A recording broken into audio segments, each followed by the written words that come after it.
में रूपनगर नाम का एक गांव था। गांव में 2 डेयरी थी। एक संगीता की डेयरी थी और उसी के सामने मीना की डेयरी थी। संगीता और मीना में समानता ये थी कि दोनों की ही अम्मी नहीं थी और दोनों के अब्बू बीमार रहते थे। इसलिए संगीता और मीना को अपनी अपनी दुकान संभालनी होती थी। संगीता के 2 और छोटे भाई थे। संगीता और मीना एक दूसरे की खिंचाई करने का कोई मौका नहीं गंवाती थी। एक रोज जब सुबह सुबह संगीता दुकान खोल रही थी तो मीना उससे बोली, संगीता, मैंने सुना है तू देसी घी में डालडा मिलाकर देती है। तू कहे तो गांव वालों को तेरी असलियत बता दूं? नहीं, मैं देसी घी में डालडा नहीं मिलाती, लेकिन मैंने सुना है कि तू देसी घी में अपनी नाक मिलाती है, जो हमेशा नाले की तरह बहती रहती है। संगीता के अब्बू एक ईमानदार शख्स थे। वो हर वक्त संगीता को घी की तहारत का खास ख्याल रखने के लिए कहते थे। बेटी, खाने पीने की चीजों के कारोबार में सफलता हासिल करने के लिए ईमानदारी और तहारत सबसे अहम चीज है। ईमानदारी और तहारत की दूर दूर तक चर्चा होती है। भोपूराम समोसा वाले का नाम हमारे आस पड़ोस के गांव में भी जानते हैं, क्योंकि उसके समोसे में सारा माल खालिस होता है। उधर मीना के वालिद एक चालाक और मुनाफाखोर इंसान थे। मीना बेटी, कारोबार का एक ही मकसद है, ज्यादा से ज्यादा मुनाफा कमाना। देसी घी तैयार करते वक्त घी को ज्यादा पकाना नहीं चाहिए, क्योंकि घी जितना पकता है उतना ही कम हो जाता है। इसीलिए घी को कच्चा ही छोड़ दिया करो। पर अब्बू, मैंने तो सुना है कच्चा घी जिस्म के लिए नुकसानदेह होता है। बेटी, इतना सोचोगी तो कारोबार में कमाई नहीं कर पाओगी, और फिर घी को पकाने में ईंधन भी तो ज्यादा खर्च होता है। कुछ रोज बाद संगीता के वालिद दुनिया से रुखसत हो गए। पिता के इंतकाल के बाद संगीता के देसी घी की बिक्री खूब बढ़ गई। इसकी एक वजह तो संगीता के देसी घी की तहारत थी और दूसरी वजह थी कि गांव के लोगों की हमदर्दी संगीता के साथ थी, क्योंकि वालिदान के बगैर संगीता अपने दोनों छोटे भाइयों की परवरिश अकेले कर रही थी। अब्बू, जब से संगीता के वालिद का इंतकाल हुआ है तब से हमारे देसी घी को तो कोई पूछ भी नहीं रहा। फिक्र मत करो बेटी, ये दवाई ले जाओ, ये मैंने शहर से मंगवाई है। इसे बस किसी तरह संगीता के देसी घी में मिला देना। मीना संगीता की दुकान में घुसने का मौका ढूंढने लगी। एक दिन संगीता के घर कोई मेहमान आ गया। संगीता दुकान ऐसे ही खुली छोड़कर घर चली गई। मीना तुरंत मौका देख के संगीता की दुकान में घुस गई और उसने अपने पिता की दी हुई दवाई का कुछ कतरा देसी घी में मिला दिया। 10 मिनट बाद जब संगीता वापस लौटी, मीना अपना काम करके जा चुकी थी।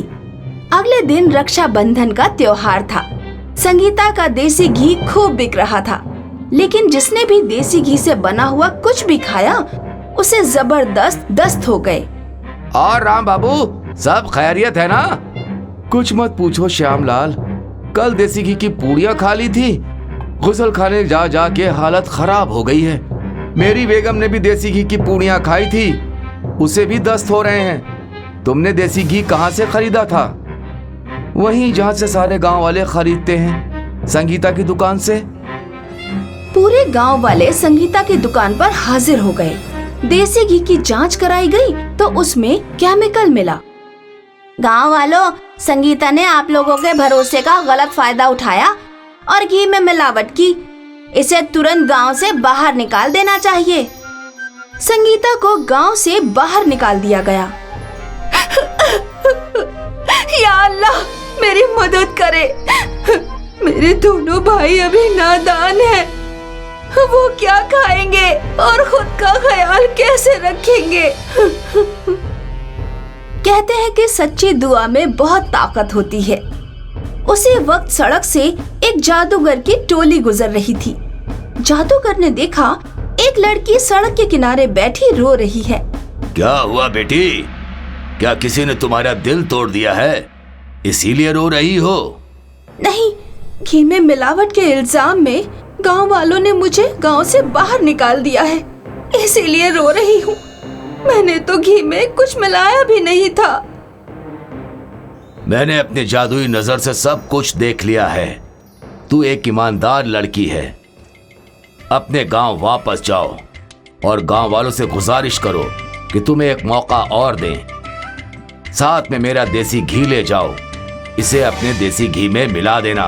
एक बात और। जादूगर ने संगीता के कान में कुछ कहा। संगीता गांव वापस लौट आई और उसने गांव वालों से हाथ जोड़कर माफी मांगी और गुजारिश करने पर गांव वालों ने उसे एक मौका दे दिया। संगीता ने जादूगर का दिया घी अपने देसी घी में मिला दिया और फिर से घी बेचना शुरू किया। गांव में अब कोई संगीता का घी नहीं खरीद रहा था। सब लोग मीना की दुकान पर जा रहे थे। काफी दिन बाद एक आदमी संगीता की दुकान पर आया। कैसे हो मंटो काका, सब खैरियत तो है? बेटिया, बहुत बीमार हूँ। सिर में दर्द, बुखार, पैरों में दर्द, कमर में दर्द, कोई बीमारी खत्म ही नहीं होती। मुझे जरा 250 ग्राम देसी घी दे दो। मंटो काका रात में देसी घी के पराठे खाते हैं। जब वो अगले रोज सोकर उठे तो उनकी सारी बीमारियां गायब हो चुकी थीं। मंटो काका ने घूम घूम कर पूरे गांव में खबर फैला दी कि संगीता के देसी घी से उनकी बीमारियां ठीक हो गई हैं। फिर क्या था, गांव के लोग संगीता की दुकान पर टूट पड़े। मीना की बिक्री फिर से कम हो गई। अब्बू, संगीता के देसी घी से बीमार लोग ठीक हो रहे हैं। हमारे घी को तो कोई पूछ भी नहीं रहा। फिक्र मत करो बेटी, इस बार मैंने शहर से एक ऐसी दवाई मंगाई है जो दस्त के साथ साथ उल्टी, बुखार और खाज भी करेगी। मीना फिर अपने वालिद की दी हुई दवाई संगीता के घी में मिलाने की फिराक में रहने लगी। एक दिन संगीता जब घर पर खाना खाने चली गई तो मीना ने उसकी दुकान में घुसकर देसी घी में दवा डाल दी। अब आएगा मजा। मीना जब अगले दिन सुबह को दुकान खोलने पहुंची तो उसने देखा कि संगीता की दुकान पर गांव वालों की भीड़ लगी हुई है।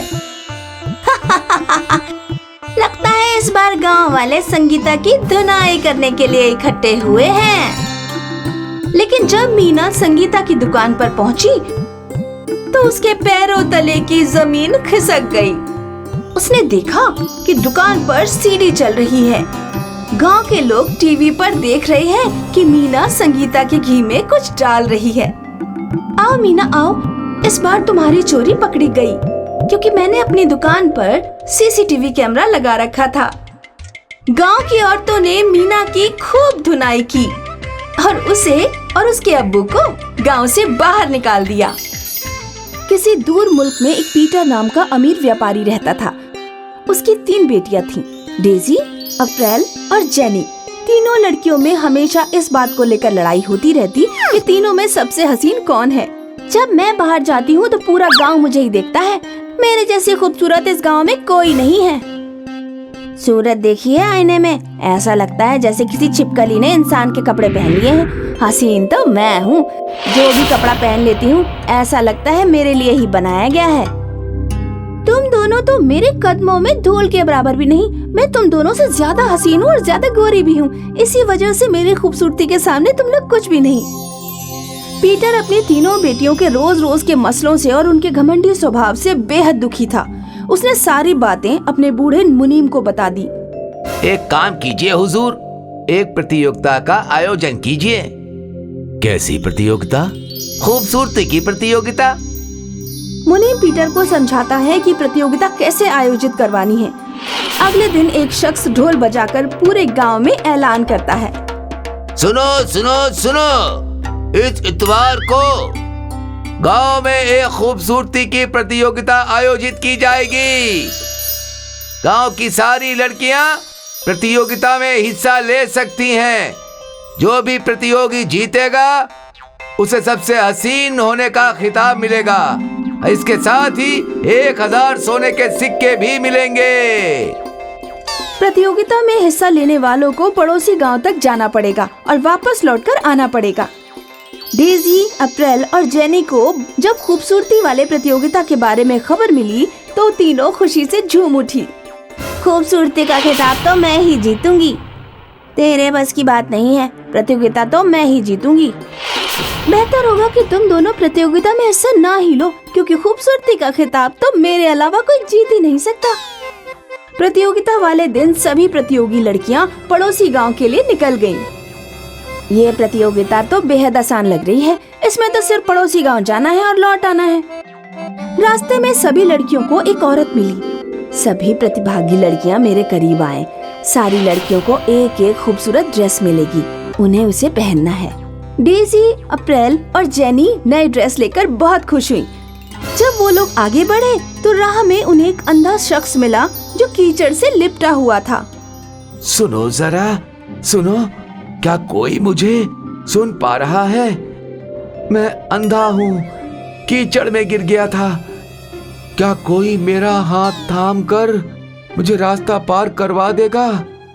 मैं आपको रास्ता पार नहीं करवा सकती हूँ, आप कीचड़ से लिपटे हुए हैं, मेरे नए कपड़े गंदे हो जाएंगे। डेजी, अप्रैल और जेनी तीनों ने ही गंदे कपड़े होने के डर से अंधे शख्स को रास्ता पार नहीं करवाया। जब वो आगे बढ़ती हैं, तो उन्हें एक और शख्स मिलता है जो मिठाई बांट रहा था। सारे प्रतिभागी यहाँ आए और अपनी मनपसंद की स्वादिष्ट मिठाई ले जाएं। ये मिठाई आप सभी को रास्ते में चलते चलते ही खाना है। बेहद भूख लग रही है, अच्छा ही हुआ कि कुछ लजीज खाने को मिल गया। ढेर सारी मिठाई लेनी चाहिए, पता नहीं बाद में कुछ खाने को मिले या नहीं। अप्रैल, डेजी और जेनी तीनों अपनी मनपसंद मिठाई ले लेती हैं और खाते हुए आगे बढ़ जाती हैं। रास्ते में उन्हें एक फकीर मिलता है। बेटी, कुछ खाने के लिए दे दो ना, बेहद जोरों की भूख लगी है, 7 रोज से कुछ भी नहीं खाया है। मैंने भी तो कुछ नहीं खाया है, इतनी लजीज मिठाई मैं किसी और को नहीं दे सकती, मालूम नहीं कहां कहां से चले आते हैं। अप्रैल, डेजी और जेनी तीनों ने अपनी अपनी मिठाइयाँ पेट भर कर खाई और फकीर को कुछ नहीं दिया।